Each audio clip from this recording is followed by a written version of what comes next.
Patay sa isang pananambang, isang empleyado po sa Isabela City Hall sa Basilan.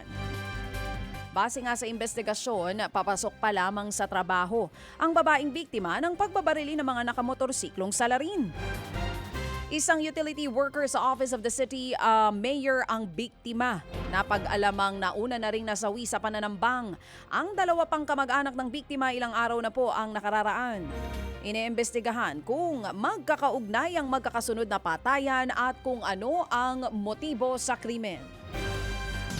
Pansamantala munang ipinagbabawal ng Zamboanga City ang pagpasok ng poultry at livestock products sa kanilang lugar. Kasunod po yan ang outbreak ng bird flu sa ilang lugar sa kalapit na Zamboanga City. O Zamboanga Sibugay, magpapatupad daw ng border biosecurity ang lungsod para matiyak na hindi makapapasok ang nasabing sakit. Alinsunod na rin daw po ito sa rekomendasyon ng Office of the City Veterinarian. Tiniyak ng LGU na sa ngayon ligtas pang kainin ang poultry products sa lungsod. Bistado naman ng National Bureau of Investigation o NBI ang ilang pugad daw ng scam. Kabilang po sa sinalakay ng NBI ang mga ilegal na opisina sa Imus, Cavite. Huli ang mga empleyado ng operasyon at ilang mga mag-a-apply pa lang sana ng trabaho. Kasama din po sa mga inaresto ang ilan pang Korean nationals.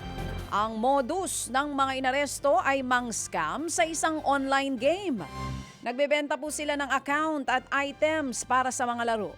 Pero pag nakubra na ang bayad sa mga biktima, ire-report nilang ibinentang account para mabawi ito at walang mapala ang buyer. Ganyan din po ang modus ng isa pang sinalakay na operasyon sa Angeles, Pampanga.